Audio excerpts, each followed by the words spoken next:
Hello, welcome to the Wildline Podcast. I'm your host, Dan. This is a podcast about movies and how much money they make at the box office.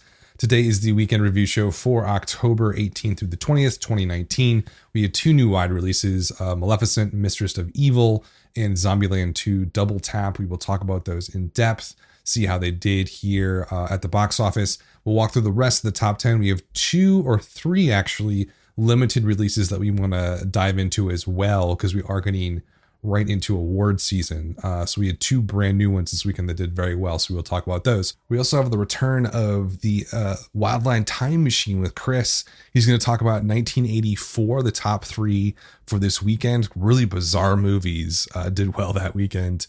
And then he will talk about three new movies coming out over the next few years that we should sort of keep our ear to the ground for. But definitely stay tuned for that. Let's get into this top 10 here. Number one, of course, was Maleficent. I guess we call it Maleficent 2, Mistress of Evil. This is the Disney movie. The original was back, 2014.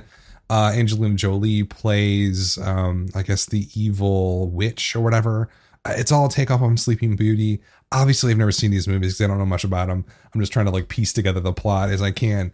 It's a Disney property, though. The last one opened up to $69 million here domestically. Had a really great run, almost $800 million worldwide. So, of course, we were going to have a second one. It did take a while to get here, and this was actually moved up. So, Maleficent, Mistress of Evil, or Maleficent 2, whatever you want to call it, was originally supposed to come out in May 2020.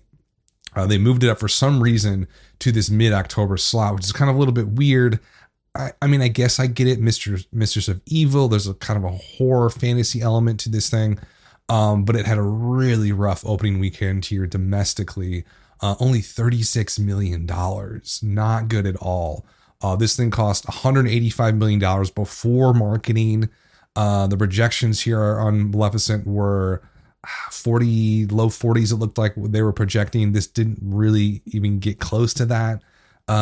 So this is going to be a problem for Disney, and Disney has had a weird couple of years where they'll have a massive hit. Let's take out MCU, right? Because MCU is its own thing. Marvel has its own universe that it's doing. It is owned by Disney, so they do reap those profits. But I think the Disney alone situation is such a roller coaster.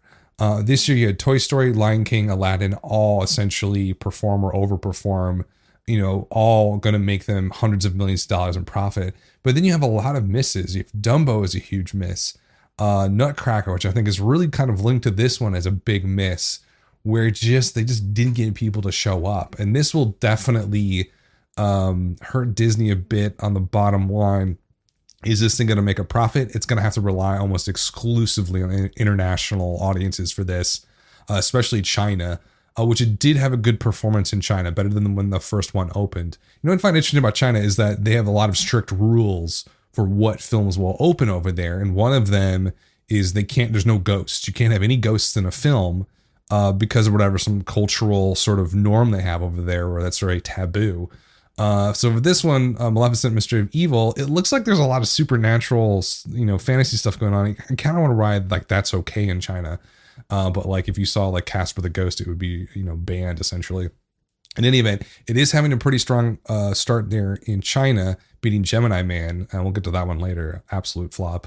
So there's a little bit of a possibility of a silver lining here that it could do okay if international audiences show up, but this domestic performance is pretty abysmal.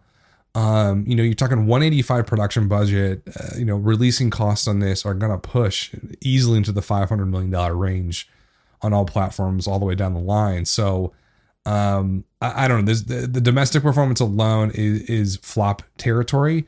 We will have to see how it does over the next couple of weeks internationally to see if this thing is going to lose money for Disney. In terms of what critics thought of Maleficent, Mistress of Evil, even the term mistress, is that I don't know, that seems almost a little bit, and maybe I'm being kind of a Puritan here, maybe kind of off brand for Disney. I don't know, this whole movie series, I think in the original one, it's the evil witch ends up being okay, but in this one, she ends up being bad again. And then using the term mistress, it just seems like a kind of off Disney branding a bit here. In any event, Rotten Tomato score here, critics 41%, fresh, not good. Actual score 52, that's terrible. Top critics was even worse, 34%. Rotten, 47 actual score. Those are just pretty much in the toilet. Verified audience scores are off the charts good though. 96% fresh, 94 actual score. All audience was very similar, 92%, 91 actual score. Cinema score of an A, which is fantastic. Post-track score of a 90. So this thing, it has that weird divide. And then sort of the letterbox crews in the middle. 62 out of 100 is their score, compared to Maleficent 1, which was also 62, so right even with that. Other Disney movies, Aladdin was a 64, so it's kind of in that range. Not really well loved by this group of people, which is like film nerds, film snobs. Nutcracker got a 48 on Letterboxd, so it's better than that. Toy Story 4 got an 88, which is kind of, the top level of what we're looking at for these types of movies. Just a very strange divide. The critics hated it, and I read a couple of reviews and listened to a couple of them, and it's pretty clear why it's bad. This story essentially is just not there. They didn't work on the script enough. It's not tight enough. By the end, you have no idea what's going on. But for some reason, audiences are really showing up for this and liking it. Well, they're not showing up, but the people who are showing up are liking it. A 96% fresh score on Rotten Tomatoes is astounding. And that will help with its legs a bit. And in fact, the head of distribution at Disney had a little quote here for Variety. They said, while it's a lower opening than we had expected, we do think we have a good start for October with a great window leading into Halloween. With great word of mouth, audiences will gravitate to the film. And so what she's calling out there is the possibility that legs kick in pretty well for this on the domestic market. But 36 starting out the gate is just so low. I mean, the best you could possibly hope for is probably 5x legs. And that gets you to what? We got 36, maybe 180, I guess, is what we would hit. That would be okay, but it's still not great. And it's not going to have 5x legs. There's almost no way. Probably more like 4x legs. You're looking at, let's see, 144. So, I mean, I don't know. I just get the feeling that this is another Disney movie that they sunk a ton of money into, and it's just not going to do what they want it to do here in the States. And they're kind of over relying on the foreign markets. But keep in mind, they get less money out of the foreign markets. The average sort of take here domestically for a studio is 50% of ticket sales. The average overseas is 40%, and in China it's only 25%. So they're getting less money for the money that they're sort of taking in the box office overseas. You want something to do really well domestically to kind of, be the base for a great worldwide performance. That's just not going to happen here. They're not going to have that base to fall back on. So I do think it's going to be kind of a slight into the flop territory. But we won't really know until it's open on every single market over the next couple of months. And we'll see where it lands at the end of the day. But when you look at it, though, just kind of contextually, it's half of what the original made only 5 years ago. So something's not right here. Something did not click. You do like a quick post-mortem on this. You think about product conception. You think about product quality. The quality doesn't necessarily seem like a problem here, even though critics hate it. Audiences don't seem to hate it. So that's probably not an issue. The marketing seemed pretty elaborate and pervasive. So that doesn't feel like I could point to that as a problem. I think, and this is what I wrote at Deadline brought this up. Mark Kermode brought this up in his review. A Hollywood Reporter and Variety, I think, both brought it up in their write-ups. No one was really asking for it. And that's a common theme among product conception problems when we talk about why a film doesn't work, is that did people really want this? Or was it just inertia inside the industry that made this film happen? This feels like one of those movies where the original made like $800 million worldwide. Internally at Disney, they're basically like, that was a huge surprise. We obviously have to do another one of these if we can get the stars on board. They did. And so it just snowballed from there. There was never a thought probably like, should we actually do another one? Or should we just take that grand slam and just, basically cash out? And they didn't do that. And they thought, oh, let's do another one. We'll make some more money. I don't know if that's going to happen. They might lose some money now on this.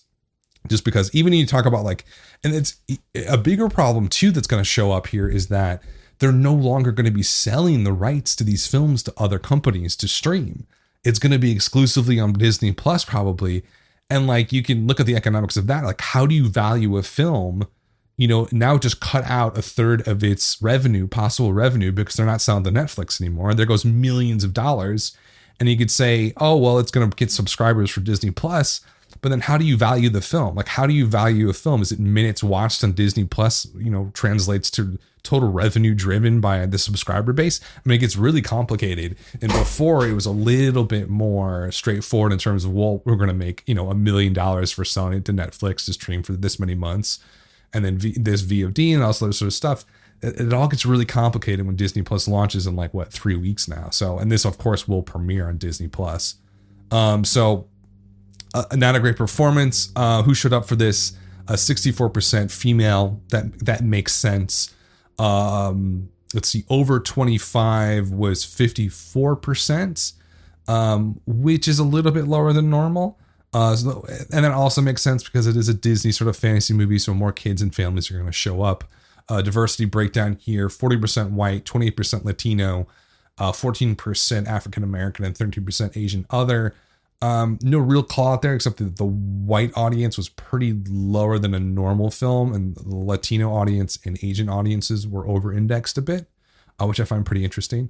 But I think the overall story is here domestically, it's a flop. Internationally, we don't know yet. So we don't know the overall story. But this is a low performing underperformance of a film. And right now it's flopping. Now, maybe it saves itself with some legs. I don't really see that happening over the next month or two. So not great. Not a great start at all for Maleficent, Mystery of Evil here in the number 1 spot. It did beat out Joker, which is in number 2, 29.2 million. In the third weekend for the unbelievably performing DCEU movie. Does it count as DCEU? I mean, because it's so different and it doesn't seem like it's connected at all to the other movies. So I don't know if it's technically part of that cinematic universe. Maybe now they're going to build off Joker as like the new DCEU because the rest is has not done all that well. But 29.2 million in its third weekend, 47% drop, which is pretty good. Kind of an average drop for a third weekend, I would say. Worldwide though, it's at $373 million. Nobody thought this thing was going to flirt with $1 billion. I mean, you could ask me a million times. I'm telling you a million times, no, it's not going to happen. But this thing it's performed so incredibly well, for what it is. This kind of a smaller $55 million production budget on this, kind of a really dark, morose theme to it. Not your typical popcorn comic book movie. But is really just crushing it domestically and internationally in both markets. So I'm sure Warner Brothers is pretty ecstatic about this performance. And now Todd Phillips might get nominated for Best Director. It's so weird. This is the weirdest timeline. So great performance by Joker here so far. Number 3, we also had a new wide release, Zombieland 2. Double tap, 26.7 million, which is not bad for this. The original, I think, did 24. Tracking on this was probably in the low 20s. So this is a little bit of an overperformance.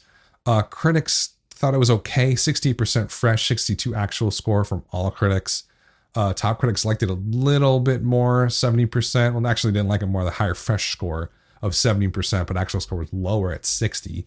Verified audience score at 90% with an 88 actual score. That's great. All audience 88% with an 86 actual score. Cinema Plus of a B plus, or Cinema Score of a B plus. Post track of an 80%. 64% definite recommend on post track. Letterbox, similar scores all around here. 66 out of 100. The original got a 72, so lower than the original so far. Similar movies I thought were Child's Play, kind of a comedic horror, not a huge genre these days. That got a 56. That was not well received at all this year. Happy Death Day to You was at 60. Cabin in the Woods was at 70. Cabin in the Woods seems really low to me. I don't know if I wrote that down wrong, because Letterboxd seems like the perfect audience, that group of people for Cabin in the Woods, and only scored to 70. So this one's doing pretty good. Only $48 million to produce this thing, with a $60 million marketing budget worldwide. So they kept the cost down really low on this. So total out the door is like 108, 110. So this thing's going to be profitable. Like if it, if it performs, has a decent sort of run here and through Halloween, and it does okay in the global market, I think it's going to make some money here for Sony. In terms of who showed up for this, let's see. Males over 25 led attendance at 30%. Under 25 males were at 25%. So the male audience there was 55, right in line with the average film. The under 25 adds up to 22% for females, which said 25. So you're looking at 47% under 25. So that's kind of a little bit skewed more younger than a normal film. So that's probably why it's performing pretty well. This is one of those films where you got to get the under 25s to show up. And if they do, it'll push it past tracking. And that's what happened here. So I think the original did about $100 million globally worldwide. I think this might do significantly better than that, which is surprising because going into the fall, I thought this definitely had the product conception problem. It was like, who's asking for the sequel? It's been 10 years since the original came out. So it just seemed like, why are you doing this now? I think a lot of it, at least in the domestic market, what helped a lot was Woody Harrelson being on SNL. Like I think Saturday Night Live, he's been on like the last few weeks playing Joe Biden. I think that's really sort of increased the awareness that this movie was coming out. And so I think that's part of the reasons why I do it. The overall marketing on this seemed okay. I probably wasn't the target demo for something like this, probably younger males. But people did show up. In terms of legs, where this thing's going to end up, 26.7 this weekend. It's got Halloween. It's got the Halloween path. There's that Countdown movie coming out soon. Apparently, it looks so bad. It's SDX. So it's just, I don't know. It's not going to be great. But maybe Zombieland 2 is going to soak up all that audience so people don't go see a trashy movie like Countdown. Anyway, okay, so that was number 3. Anything else on Zombieland 2 I can think of to even talk about? 26.7. So where's this thing going to end up? I mean, I think it's going to have a good run here. I would say 3x multiple would make sense with that Halloween bump. You're looking at 80. Yeah, it does 70 to 80 domestically. It's going to do at least 150 you would think worldwide, or maybe this comedy doesn't translate to other countries. I think that it would. I don't know. I think this is going to be a pretty good win here for Sony, which is surprising to me because I just didn't feel like it was going to do all that well. It just seemed way past its prime, but I was apparently wrong about that. So that was number 3. Number 4 was Addams Family, 16 million in its second weekend, 47% drop, which is a pretty good drop, I guess, for a children's film in its second weekend. It's already at 56 million bucks. So that's a pretty good performance. And also another surprising fall performance here. United Artists releasing, I think, with its first big win this year with Addams Family. Again, I thought that was an old IP, like that, like people weren't super into the Addams Family anymore. But it just, it piqued people's interest and went out to go see it, probably because there wasn't a lot of other family films out there. In fact, when they did the surveys, I think it was like the number one reason why people said they went to Addams Family is because there was an animation film. And it wasn't even like they even cared about the Addams Family. So that's number 4. Number 5 was Gemini Man from Paramount.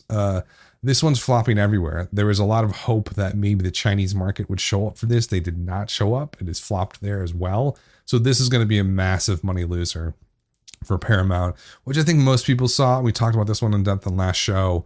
It did 8.5 million this weekend, a 59% drop in its second weekend. This is just like a tail spinner into the ground.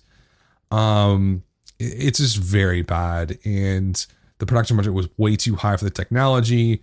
The script is from 1997. It felt like a 90s movie. Why is Will Smith trying to still be an action star when he's in his early 50s? I think he is. So it just, none of this really lined up, and it seemed like it was ever going to work, and it hasn't worked. And now Paramount's going to pay the price for that. Number 6 was Abominable in its fourth weekend, 42% drop, which is pretty good, 3.5 million. It lost 800 theaters, so it is sort of gradually leaving the box office.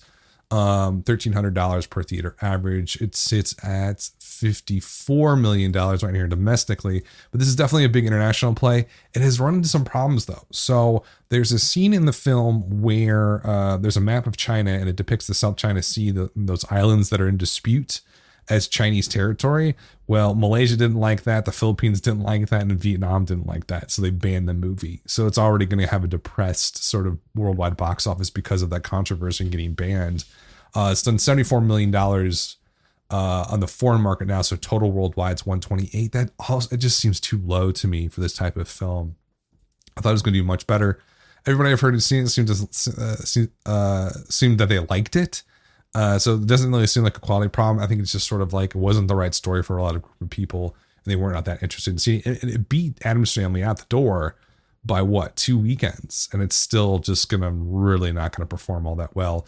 Addams Family's already passed it at 56, and Abominable's only at 53, 54 now here domestically, which I think is, to me, is pretty surprising that that Abominable's losing to Addams Family. So that was number 6. Not a great performance overall worldwide for Abominable. Number 7, Downton Abbey's crushing it here in the US. 37% drop in its 5th weekend. It is losing theaters now.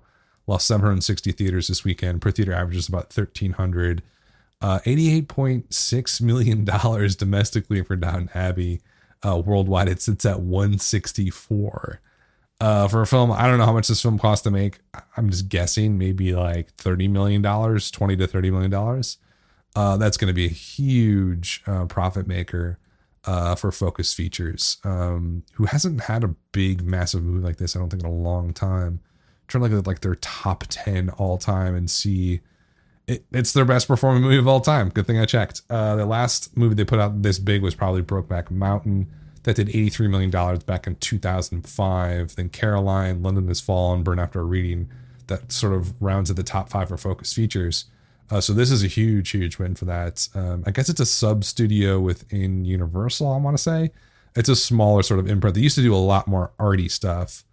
Like your Brokeback Mountain, like Moonrise Kingdom, Lost in Translation, Eternal Sunshine of the Spotless Mind. That's kind of how I know them, as like someone in their 20s who was really into film. They would be the company that would put out a Milk or the Pianist, or even something like Dallas Buyers Club. So definitely more like sort of the artier side of things. But I think they've sort of come to the middle a little bit and sort of, or at least a little more mass market type stuff, like London Has Fallen. Like you would never have associated London Has Fallen with Focus Features back in 2005. It'd be more like 21 grams, something like that. So they've definitely changed their model over there, and financially it's doing quite well for them. So Downton Abbey was 7. Number 8 was Judy, still sticking around. 36% drop. I mean, this thing is kind of like pulling in some money. It's still in 1,400 theaters. It is losing theaters now, so it's probably hit the top of its sort of peak in terms of exposure.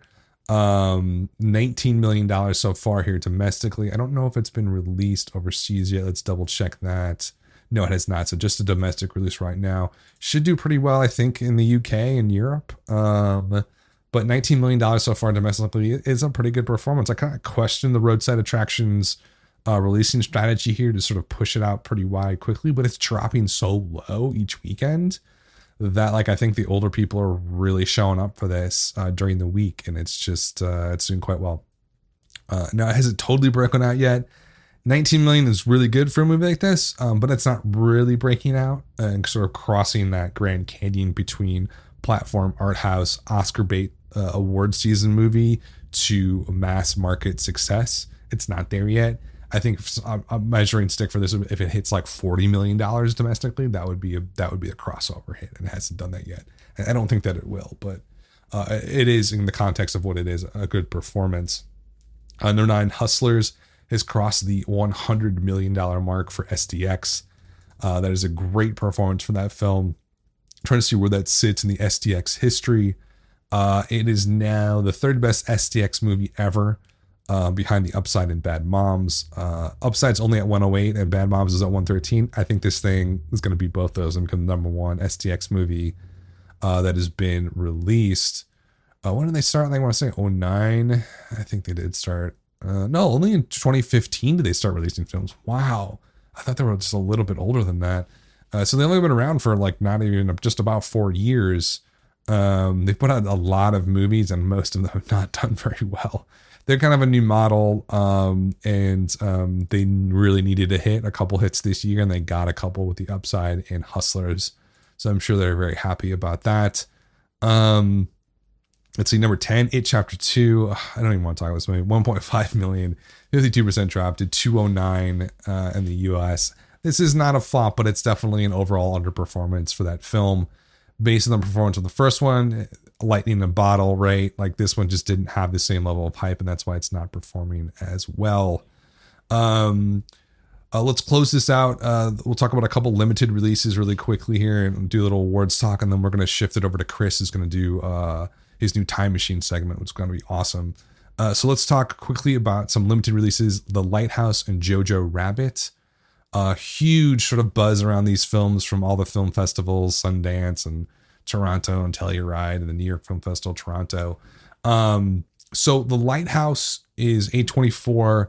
It's a super bizarre, I guess, horror film about two lighthouse keepers, Willem Dafoe and Robert Pattinson. Directed by Robert Eggers, who did The Witch. Just like among like film Twitter and film nerds and critics, this thing is like maximum hype. Does that translate over to actual audiences? I mean, not that those people aren't actual audiences, but to like mass audiences. So it opened up in 8 theaters, did $52K per theater. That's a really great performance on Unlimited. Like we usually say anything above 40 on that 4 theater release. So 4 theaters, New York, Los Angeles. If it does 40K per theater, that's a good performance for a limited release. This is on double that, but it did 52K per theater. So that's awesome. So I don't know if I just don't know if it's going to play outside of New York, Los Angeles, and like bigger cities. I don't think that it will. I don't see it doing well in a mall in like, I don't know, Omaha or like Des Moines or something. But I think among the more cosmopolitan markets, it's going to do quite well. And that's very much going to help its awards potential here as we get closer to the Oscar season. Jojo Rabbit opened in 5 theaters this weekend, did 70K per theater. These are 2 of the better limited releases performances we've seen this year. So both really positive news. Jojo Rabbit kind of even seems less of a crossover potential here.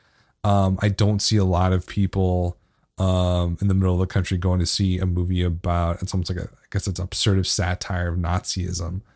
It's not going to play well outside of a big city because it's just not. So I think both of these performances are phenomenal for limited releases, but I just don't think it means much outside of the awards race potential because I don't see either of these movies crossing over. One movie, but I was wrong about one movie. Parasite, also limited release. We talked about that one a lot last weekend. That got bumped up to 33 theaters. Per theater average didn't drop that much. 30K, 37K, almost 38K per theater in 32 theaters is really good. So that's it's only $1.8 million so far. It's total gross. But that one, is making a fair amount of money, and sort of the indicators here kind of feels a little bit like, is there a crossover potential here for this foreign language, Korean movie? It's certainly possible. With these numbers, they're looking great right now, but is that going to are those numbers going to last when it hits 1,000 theaters? My guess is no. I don't even know if it's going to hit 1,000 theaters.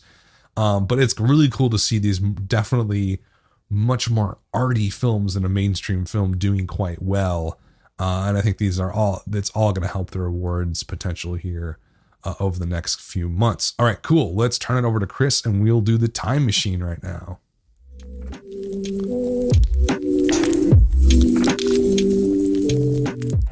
Hey, I'm Chris. This is the Wildline Time Machine, where I take you back in time and forward in time to talk about all things box office that don't have to do with the previous weekend's receipts. Thanks, Dan, for having me back on the show. It's been a little while. I'm happy to return and yabber at you about the past and the future of the American box office. Let's start with the past. We are going to shoot all the way back 35 years to 1984. This weekend, October 21st, was the Sunday returns, and this is a strange one, guys. I mean, I've been looking at, some of the kind of usual anniversaries, the 2000s, the 90s. I even went into the late 80s a few months back, but I definitely, was very concerned about heading into 1984 because this is, kind of a strange year for the American box office. You did not necessarily have a ton of movies that were like a complete breakout hits that were, around in mid to late October. So you had a handful, right? You had your Ghostbusters still in theaters after 5 weeks in the top 10. You had The Karate Kid just falling out of the top 10. Amadeus kind of hanging outside for over 12 weeks at this point. But the top three for the weekend of October 21st, 1984, not so pretty. You had number one with a very small number one gross of 3.4 mil, a movie called Teachers that MGM put out. And a lot of people, I feel, don't know this one. I feel like the only reason I do, perhaps, is because I am a high school teacher, and so kind of the whole gamut of the usual suspects, so to speak, of this genre, like the teacher dramatic motivational genre, are kind of, for better or worse, in my periphery, since, I've been kind of curious about every movie that attempts to do this thing. This is a weird one. I remember seeing this on probably Cinemax or something in the maybe mid to late 2000s. Not sure what I was doing with having access to Cinemax. I feel like maybe I was like at my sister's apartment in Texas, perhaps. She had all the movie channels. But this is one of those movies where I was like, oh, this is another like Dangerous Minds type thing, but like 10 years before Dangerous Minds. This is Nick Nolte in the lead role as the motivational teacher at the inner city school that is crumbling apart. They have like a scandal going on because they graduated somebody that then sued the school because he couldn't get a job because he couldn't read or write.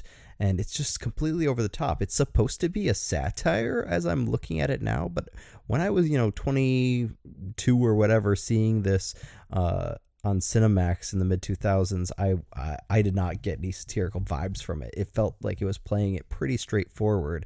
Nick Nolte is super serious. Morgan Freeman is as the like apathetic principal.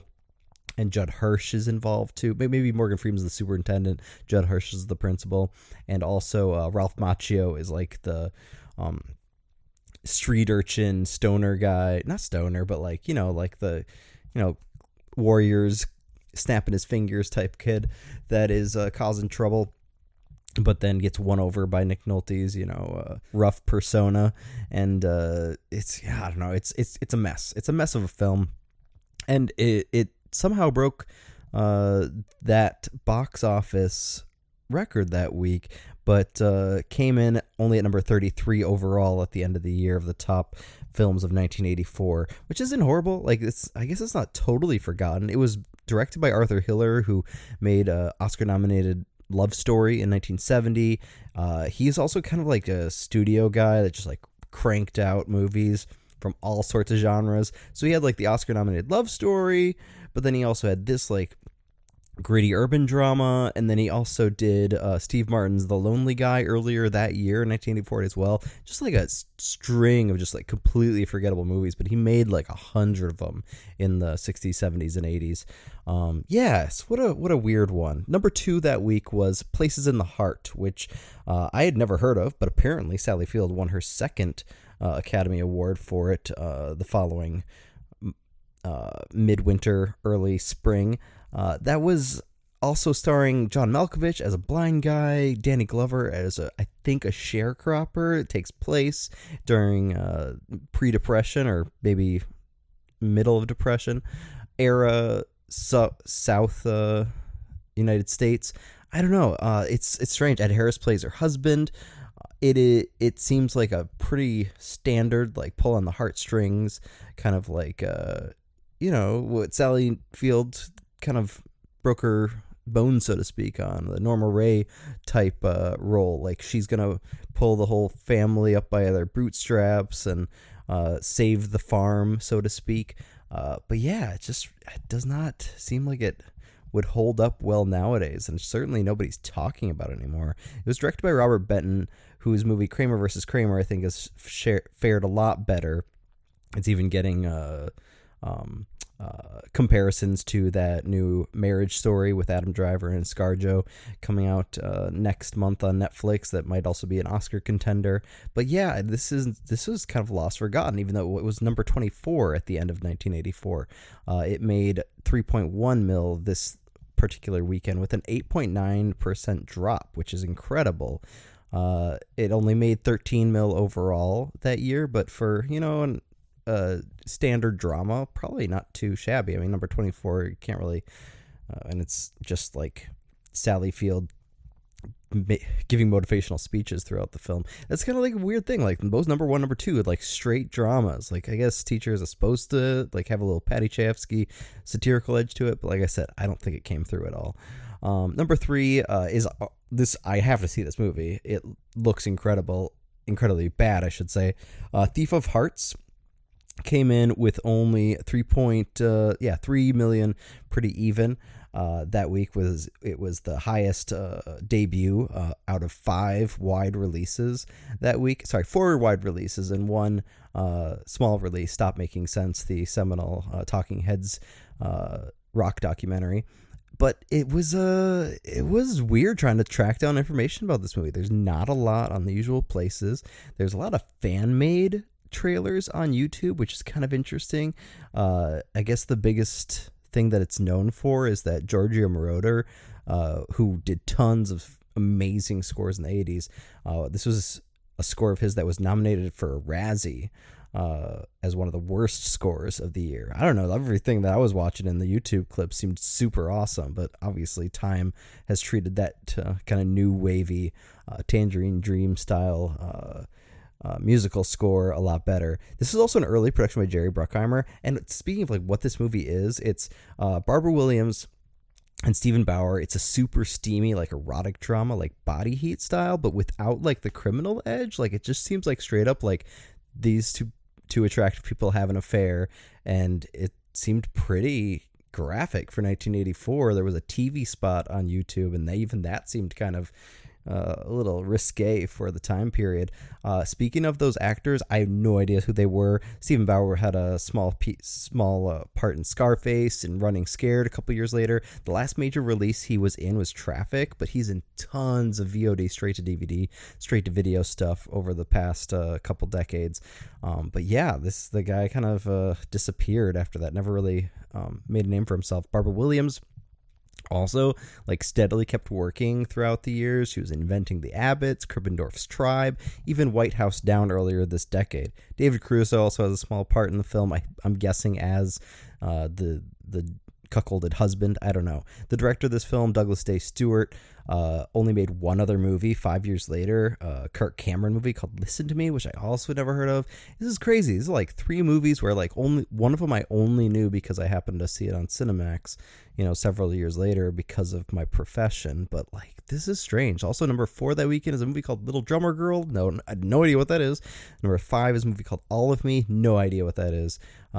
It's a weird weekend, weird month probably for the box office back in 1984.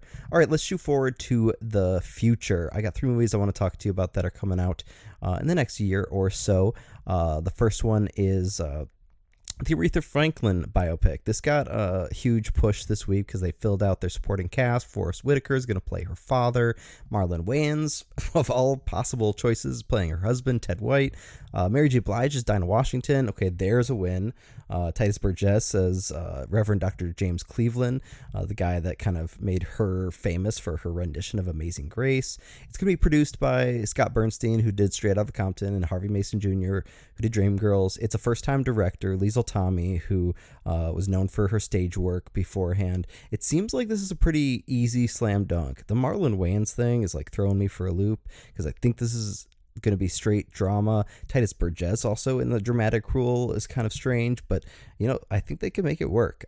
It seems like a pretty easy, like fish in the barrel style biopic. It's called Respect, and it comes out in August. I can't see a scenario where this flops. It's going to do at least as good as Judy's doing right now, if not all the way to like a Ray style like sweep of the Oscars, perhaps. I don't know. We'll see.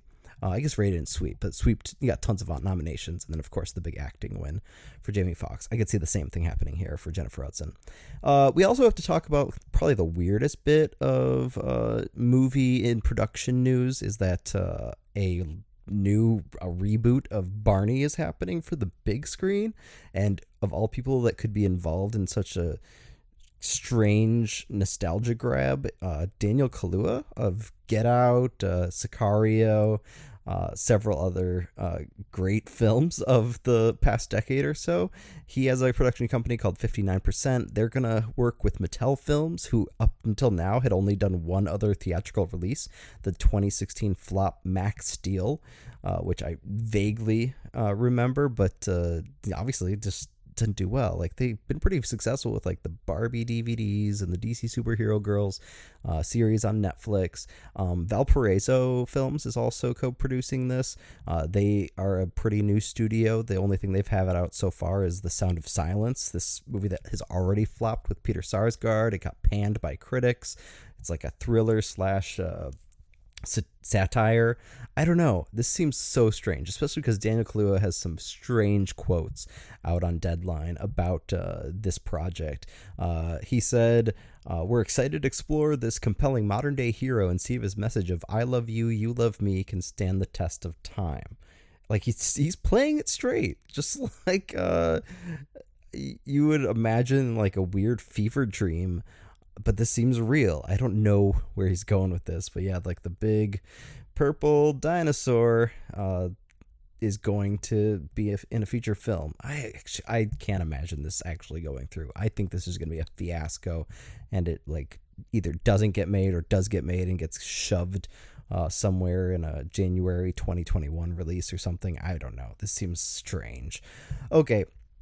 Another movie coming out that kind of was a big deal because, and I know this because of I kind of pay attention to the YA novel industry. It's kind of crazy. It's kind of absurd how many of these books that are pushed into the hands of adolescents wind up getting adapted, or at least getting the right spot, and then just completely failing at getting adapted. So being an English teacher, I see all this stuff happen, and it's given me a headache the past couple of years because it's just hitting an overdrive. And it's strange because there does not seem to be a ton of money there. Like, this is perhaps like an avenue for some of those like mid-level hits. Last year, like Everything was, they're making like barely enough money, and yet they're still like waiting for the next Maze Runner or Hunger Games, but like that whole genre of dystopian stuff's died out, so they're looking for other stuff. Anyways, there's a debut novel from this guy, Justin A. Reynolds. It's gotten pretty unanimous praise, but like in a YA sense, you know, it's like it's not even a clever premise. It's basically just like Groundhog Day or Edge of Tomorrow, but with a relationship, like Russian Doll style, but for kids. And so it's like this couple meets, and then the girl dies, and then he gets shoved back to the beginning of their relationship, and he's got to figure out how to make her not die. It's contrived. It's not really interesting, and it's been done before. So I don't know exactly what they're trying to do with this. Paramount Players is putting this together, and they only had one release so far, Dora and the Lost City of Gold, and that wasn't a huge hit, as Dan has talked about on the podcast. They've also got Playing with Fire coming out with John Cena in a couple months, and Keegan-Michael Key. Doesn't seem like that'll be a huge hit either. I don't know if they're just like trying to get their feet wet with this kind of thing, but I don't see this doing super well. On the other hand, Temple Hill Productions is also putting their feet in it, and they did do both Fault in Our Stars and The Maze Runner, as well as Twilight and Love, Simon. And when like Love, Simon is your least successful movie out of the four of those, I still know a ton of kids at the school I teach at that love that movie. It kind of got a second life on streaming, I think. Maybe they can pull this off. I don't know. I think it kind of depends on how where they, who they try to market to. If they're trying to skew younger, I don't think it's going to work. If they try to skew older and try to make it a little gritty, I think it possibly could. Who knows with this kind of thing. Randy McKinnon is the writer that's adapting it from Reynolds' novel, and it seems like he's got a lot of cred right now, even though he hasn't really had anything huge yet. There's a Netflix series called Chambers that he writes on, and then he's also already got like 3 other projects up in the air. He's spinning plates between a biopic about a freshman football player for Clemson called Safety, a memoir adaptation with Lakeith Stanfield called Notes from a Young Black Chef, and he's also signed on for an as yet to be announced Apple Plus series. So this guy is, maybe he's spreading himself too thin already, but it seems like they're at least trying to make this like a thing and not just something to like slide under the radar. But that's where so many things gonna go. They like put all their eggs into one basket, and then they realize that because they had too many pots cooking or plates spinning, that they end up just having to shove it somewhere. So I think like Barney, it could easily wind up with a bad January or September spot. Who knows? We'll see. So that's it for the Wildline Time Machine. Thanks again, Dan, for having me back. I'll be back again next week. I think I've got my technology and life schedule stuff in order that I can be a more regular part of the cast. Thanks so much. Thanks for listening to the Wildline Time Machine. Awesome Time Machine segment there. I thought that the 1984 thing is so weird, because those movies, that sort of straightforward drama and like the erotic thrillers, you don't see those in the top 10 anymore at all, especially not the top 5. And to have 3 sort of movies that we don't see anymore as the top 3 films, it's just, that is bizarre. And you kind of have to wonder, like, what straightforward dramas essentially have went to the art house first, and now they're going to streaming. And so if we do get to see an adult drama, it's usually just in the award season, playing at like the art house theater. Like, they're just not really done all that much anymore on a grand scale like they used to be. Then the erotic thriller no longer essentially exists, except on like, I don't even know where you would find them now. And back then, I guess the erotic thriller was big because like pornography was not as available as it is now on the internet. And so I think, people wanted to see something sexual on the big screen, they go see an erotic thriller instead of going to like the XXX theater in Times Square. Call It to the Deuce, great TV show. So yeah, it's fascinating to see how much the industry has completely changed and culture has changed. One of the big things that's happened over the last 15 years is people have always been talking about how the adult drama is sort of waning. And it hasn't necessarily waned in terms of output. Like, if you want to see something like that now, you'd watch like an HBO series. It's really shifted to TV and streaming, but it has died as like a top 5 box office draw. And then the erotic thriller is basically completely extinct. It's gone forever, probably. There was a couple movies last year, the last couple of years, that were trying to reignite the erotic thriller subgenre, but it just didn't. None of them really took off. So I just don't think it's going to go anywhere, unfortunately. The Barney thing is just it's super bizarre on the face of it, but when you dive in a little bit more, it's like, oh, Mattel is essentially taking their old brands and trying to create cinematic universes out of them, like Marvel, which of course is not going to work. We all know this. These are all going to flop for the most part. But the interesting part there, where Daniel Kaluuya is involved, is that I think it looks like he's co-producing, and they did the same thing with Margot Robbie. So they got Margot Robbie involved with Barbie because they're going to give her like a producer credit. So it's like an outlet for her to not just act, but to get in production, which sounds like the path she wants to go later in her career. I think Daniel Kaluuya is on the same sort of route, where he basically loves acting, blah, blah, blah, but also wants to get in production. So they're giving him this Barney movie as a sort of platform to get his production chops up to speed. It still doesn't make any freaking sense on any level. I mean, Barney was scorned by the time it went off the air and became a nationwide joke. And so I don't know how they're going to revive that. And Kaluuya's quote, I'm like, obviously he's having to speak business talk and corporate speak there, because he is going to be producing it, but it just didn't make any sense as to how Barney's represented in culture now. Like, it's always been a joke and has been since it went off the air. So I just don't, I don't even think that's ever going to get made, to be honest with you. So, but great Time Machine segment. Let's close out the show here real quick with what's coming out in the next 2 weeks at the box office. This weekend was, somewhat busy with Zombieland and Maleficent, but it felt kind of quiet the last few weekends. We haven't really had a super packed weekend here with a couple $50 million openings or something like that. Next week's going to be kind of similar. Countdown's coming out, Black and Blue, The Current War, which is a tiny film. Countdown's going to be the widest release, which don't see the movie. Please don't see it. It looks so bad. I've heard the reviews are horrific. It's from SDX. I know they don't say this on the podcast. Don't see that movie. It's just not worth your time. No, other people are going to show up for it. I don't think so, but like I'm getting this gut feeling that it's going to break up because it's the week before Halloween. And so you're probably looking at like, I don't know, $20 million. I hate to say it, but kind of quiet then. Then we kind of get into November. Then things start to kick off. Motherless Brooklyn goes wide release from Warner Brothers. Terminator Dark Fate goes wide. Arctic Dogs, Harriet. That's all in the 1st. Then on the 8th of November, we have Dark Sleep, Last Christmas, Midway, Playing with Fire. Now we're really into it. And now we're also transitioning over into the holiday season. I really think, why would they not put out Dr. Sleep before Halloween? Like if they put out Dr. Sleep this weekend, go up against Zombieland. Who cares? I think it's going to do really well. It's Mike Flanagan. He did the House on Haunting Hill series for Netflix, which if you are a horror fan, please watch that. Disregard the last episode. It's terrible. But the first 7 and 8 episodes are just like some of the best horror work I've ever seen. So I'm excited for Dr. Sleep. It just feels like the 8th's going to be a little bit late there to catch any sort of horror audience. Later in November, we have Charlie's Angels, Ford versus Ferrari, The Good Liar.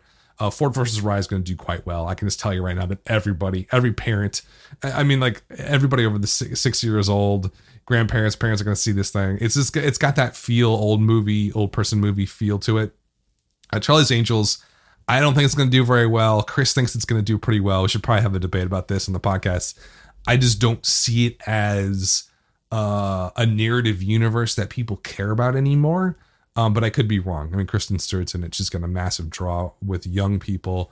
Then further in November, 21 Bridges, Beautiful Day in the Neighborhood, and Frozen 2. Obviously, Frozen 2 is going to drown everything else or freeze them out. Does that metaphor work? Mixed metaphor?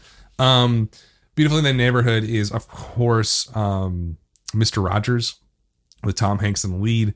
That's awards season. Like that's a good example of an adult drama that might make the top, I don't know, top 5 maybe. I don't know how how hyped the Mr. Rogers fanboys are for that.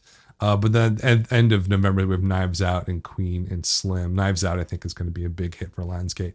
But that is all, folks. Thanks for listening. We will be back next weekend with the Wildline podcast.